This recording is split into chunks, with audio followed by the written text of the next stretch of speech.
Guys good morning. आशा करी তোমরা সব ভালোই আছো, আমি অনেক ভালো আছি। দেখো আজকে বানাবো চিংড়ি মাছের ভাপা। তো কিভাবে ভাপা বানাবো তোমাদের সাথে শেয়ার করছি।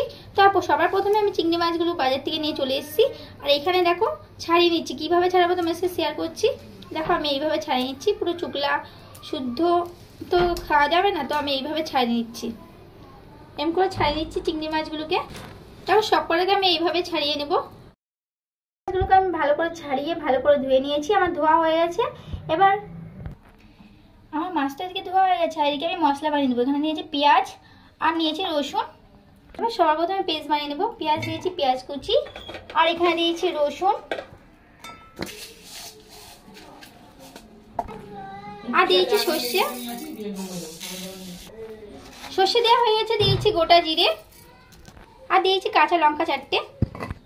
আমার সব দেওয়া হয়ে গেছে। এবার এটাকে ভালো করে পেস্ট করে নেবো একটু জল দিয়ে। একটু জল দেওয়া হয়ে গেছে, এবার এটাকে পেস্ট করে নেবো। মিক্সচার করা হয়ে গেছে। এবার আমি মাছটাকে ভালো করে মাখিয়ে নিব, চিংড়ি মাছটাকে মশলা দিয়ে। তো আমি চিংড়ি মাছ নিয়ে নিয়েছি, আর এবার দিয়েছি এই মশলা করার পেস্টটা। পেস্ট করা মশলা দিয়ে দিয়েছি। এবার দিয়েছি পরিমাণ মতো লবণ। লবণ দেওয়া হয়ে গেছে, আর দিয়েছি হলুদের গুঁড়ো, আর দিয়েছি সর্ষের তেল। হ্যাঁ সর্ষের তেল দিচ্ছি পরিমাণ মতন, কেন সর্ষের তেলটা একটু বেশি লাগবে যেহেতু ভাপা হবে। সর্ষের তেল দেওয়া হয়ে গেছে। এবার আমি ভালো করে মাখিয়ে নিব। যেহেতু ভাপা সেই জন্য সবকিছু একবারে মাখানো উচিত।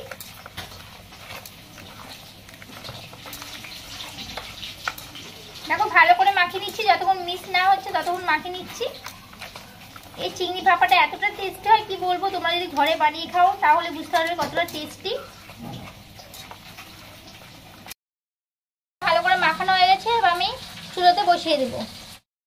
আমি ডাইরেক্ট চুলোতে বসিয়ে দিয়েছি। এটা কিন্তু আমি জলের উপর ভাপাবো না, এটা আমি ডাইরেক্ট ভাপাচ্ছি।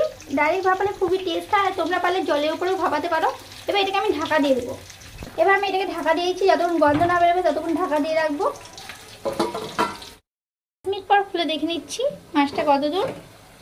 দেখো মাছের কিন্তু হয়ে গেছে মাছটা। এবার আমি এটা নামিয়ে দেবো। দেখো একদম হয়ে গেছে, পুরো সেদ্ধ হয়ে গেছে ভালো করে, আর ভাপানো পুরো রেডি হয়ে গেছে। কি বলবো, এত সুন্দর গন্ধ বেরিয়েছে, মিষ্টি মিষ্টি, কি বলবো তোমাদের।